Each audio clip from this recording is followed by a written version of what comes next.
nomor 11, jadi diketahui mol dari N2O5-nya. Kemudian dalam 10 second terbentuk oksigen sebanyak 0,1 mol. Yang ditanyakan adalah penguraian atau laju penguraiannya. Oke. Laju penguraian N2O2. Kita tulis aja di sini laju penguraian. Kalau ada soal bentuk seperti ini, maka kita harus menggunakan MPS. Masih tahu itu apa? Masih ingat? Jadi M itu adalah mula-mula, B-nya bereaksi, dan S-nya itu sisa. Jadi mula-mulanya diketahui 0,8 N2O5. Kemudian diketahui juga oksigennya 0,1 mol. Berarti kita tulisnya di sini. Kok nggak di atas, Kak? Karena untuk produk itu mula-mulanya selalu dicoret atau dianggap 0. Jadi mulai ditulis itu adalah yang di bereaksinya. Nah, acuannya berarti adalah banyaknya O2. Sehingga untuk menghitung si N2O5 itu menggunakan perbandingan koefisien, yaitu koefisien dari yang ditanyakan dibagi koefisien data yang diketahui dikali dengan zat yang diketahui, sehingga akan didapatkan 0,4. Kemudian untuk sisa itu adalah hasil pengurangan, jadi 0,8 dikurangi dengan 0,4 nanti akan didapatkan 0,4. Nah, O2 nya turun menjadi O1. O2 nya turun angkanya menjadi 0,1.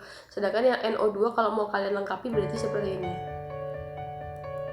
Sama seperti N2O5 karena koefisiennya ada 4. Kemudian dari situ kita bisa menghitung laju. Kemudian adalah delta dari N2O5 dibagi delta T. Perubahannya kita gunakan yang bereaksi. Ini pakai yang bereaksi. Sehingga 0,4 kita bagi dengan volumenya 5 liter. Karena ini tuh konsentrasi ya.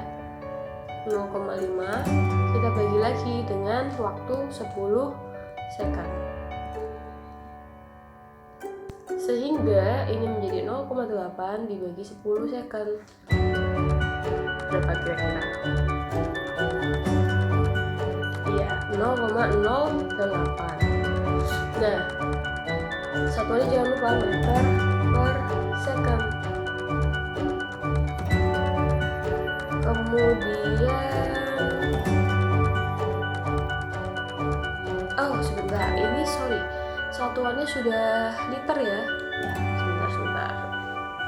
Ini kan berarti 0,4 yang ini dibagi volumenya 5 dibagi delta T-nya 10 second. Berarti yang kita hitung adalah 0,4 dibagi 5, hasilnya adalah 0,08 dibagi 10, berarti 0,008. Kira-kira ada nggak jawabannya? Ada. Jawabannya apa? Kemudian soal nomor 12 yang bukan faktor yang mempengaruhi laju reaksi. Faktor laju reaksi kita jabarkan dulu. Yang pertama itu ada yang namanya konsentrasi. Konsentrasi dari zat bereaksinya. Semakin tinggi, maka semakin banyak atau semakin tinggi juga laju reaksinya. Semakin tinggi konsentrasi, maka semakin tinggi juga laju reaksinya. Nah, kenapa bisa seperti itu? Ya karena terjadi akibat tumbukan antar molekul yang intensitasnya makin sering terjadi dan reaksinya maka berlangsung akan lebih cepat. Kemudian faktor yang kedua itu ada luas permukaan zat bereaksi. semakin luas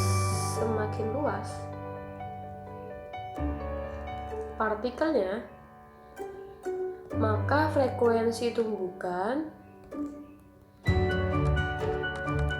bisa semakin tinggi juga atau semakin cepat, sehingga akan lebih cepat dari laju reaksi awalnya. Kemudian suhu, semakin tinggi suhunya maka akan semakin lambat untuk kecepatan laju reaksinya.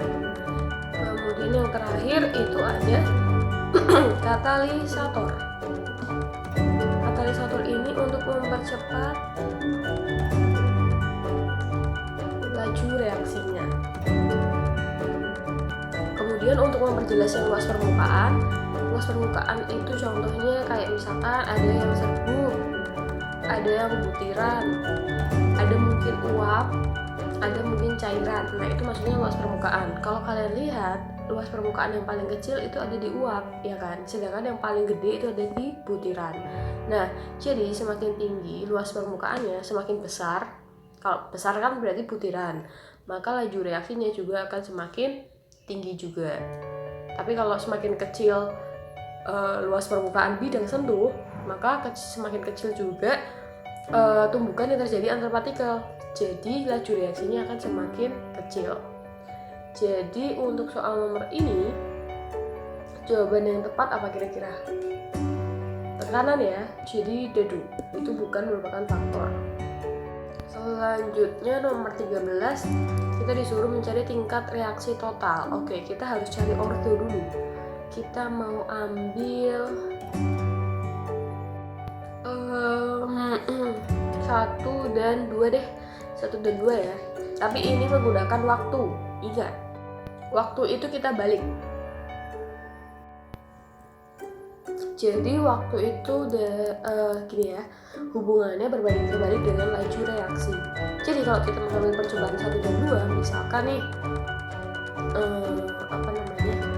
rumusnya kan V sama dengan K dikali konsentrasi seperti ini, maka nanti menjadi seperti sama dengan K konsentrasi. Oke, langsung saja kita ambil, berarti nanti rumusnya menjadi seperti ini nih. T2 per T1 sama dengan K bagi K konsentrasi pertama sama konsentrasi kedua. Jadi kita balik peletakannya. Harusnya kan kalau di sini 2, di sini juga 2 kalau yang diketahui V-nya. Tapi karena ini T, berarti kita balik aja.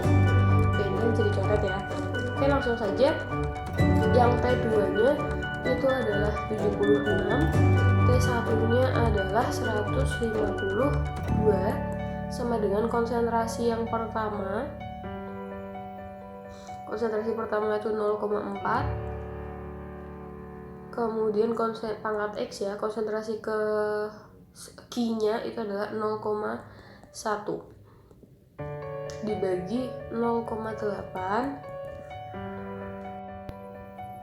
kita kali 0,1,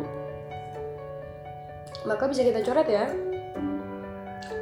sehingga 1/2 sama dengan 1/2 pangkat X. Karena bentuknya sudah sama, berarti ini tuh sama dengan pangkat 1, sehingga X sama dengan 1. Kita udah tahu ordo X-nya itu 1. Kemudian kita akan gunakan persamaan 1 dan 4 menjadi T4, T1 sama dengan K-nya langsung aja kita coret, terus konsentrasi 1 dibagi dengan konsentrasi 4 gini ya, sehingga T4 nya itu 152, T1 nya 152 sama dengan konsentrasi yang pertamanya adalah 0,4, kemudian yang Q-nya 0,1, kemudian yang keempatnya 0,4 sama 0,7. 2. Pangkat X pangkat Y pangkat X pangkat Y. Ini bisa dicoret. Ini 1 sama dengan 1/2 pangkat Y. Nah, kita harus ubah 1 menjadi setengah pangkat. Setengah pangkat berapa yang biar hasilnya 1? Setengah pangkat 0 sama dengan setengah Y. Kenapa gitu? Karena segala bilangan yang pangkatnya 0 itu adalah berulang 1. Berarti Y sama dengan 0. Maka tingkat reaksi totalnya itu adalah X ditambah Y. Maka 1 ditambah 0 hasilnya berapa? 1. Jawaban yang tepat adalah C.